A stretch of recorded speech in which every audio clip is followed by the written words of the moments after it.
was on the deep web after hearing all the craze about it. I had to go on Reddit to get the really interesting links. Most of the links just took you to pages that would list hundreds of other pages. At first, it just seemed like an endless cycle of pointless pages, until I somehow landed on a very dark-themed website. I don't mean it was a horror-themed scary story website. I mean the banner had the disgusting and disturbing picture of what looked like a girl no older than 12, blindfolded with slits in her mouth and bruises all over her face. I never knew how dark the internet can get, but I knew right after seeing that picture, it can only get worse on that website. I could have and should have just closed the browser or clicked the back button then and there, but something possessed me to click through the forums on each and every forum post.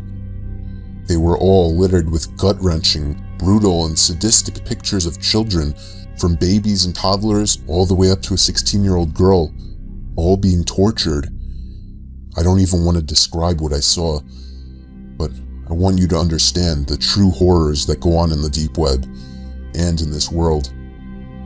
One post was titled, "Followed 10-year-old home successfully, knocked out and brought back." I dared click on it and saw pictures of an innocent 10-year-old boy who was originally on his way home from school, tied up to a chair attached to some kind of torture machine that looked as if it belonged in a Saw movie. I scrolled down and the pictures got worse. The device on his chair started to carve into his wrist. I couldn't even finish that post. I had to click back.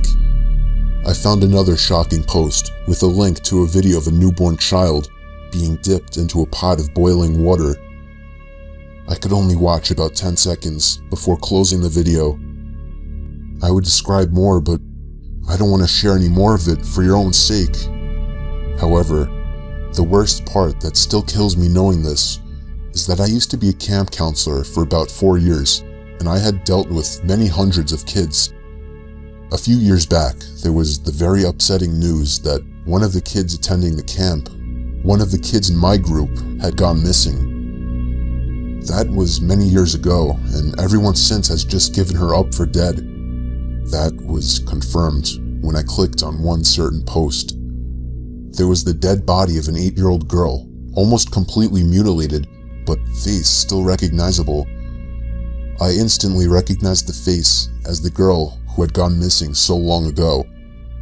I literally threw up because of the horror I was feeling. I called the police and told them I need the cops right away. They showed up quickly and I showed them the screen, and then a picture of the missing child. They gave their own signs of disgust before giving me a lecture about how I went about reporting this wrong, that I shouldn't have called the cops or whatever. But they still took down the URL and thanked me for finding this.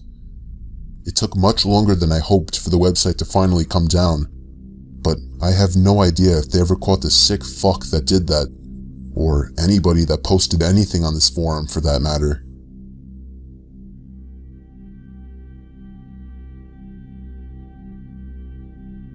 I caught my brother browsing some weird website one night. It had pictures of guns and illegal drugs.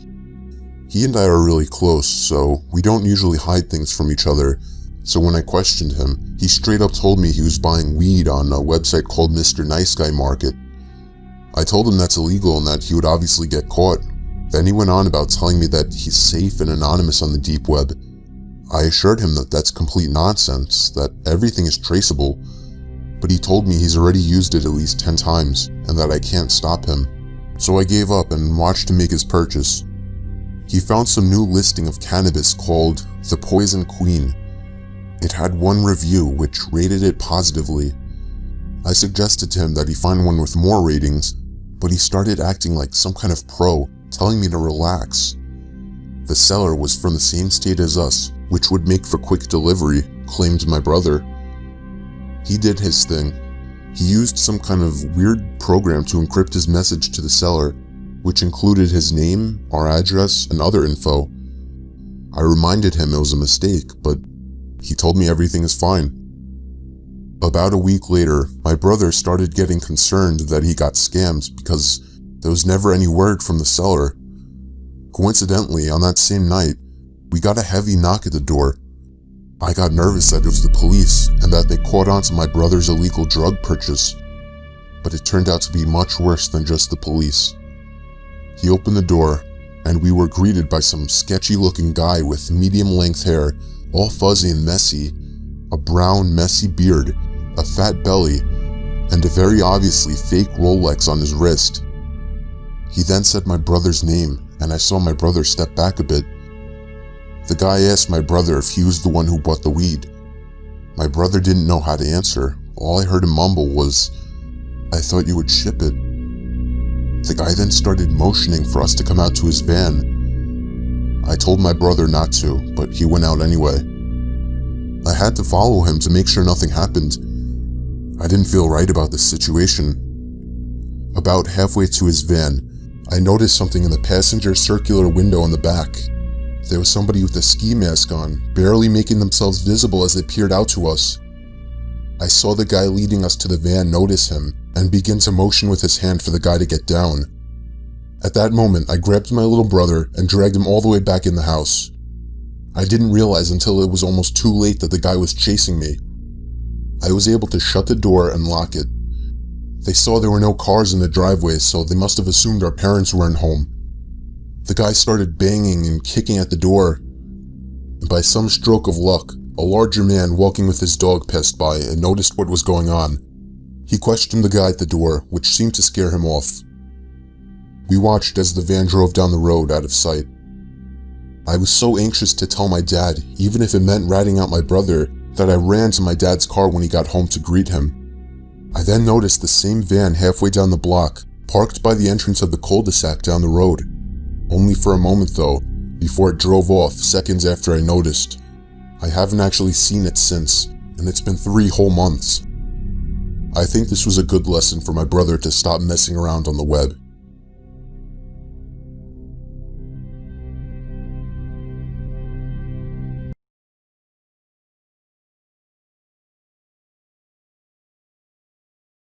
I was on tour trying to find some really deep websites.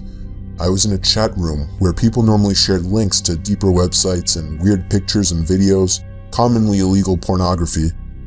Some guy named Vintage XXX posted a link without describing what it was. I clicked on it and it took me to a black screen where a big video box eventually popped up with a play button. The video thumbnail was a dark room only lit by a TV screen.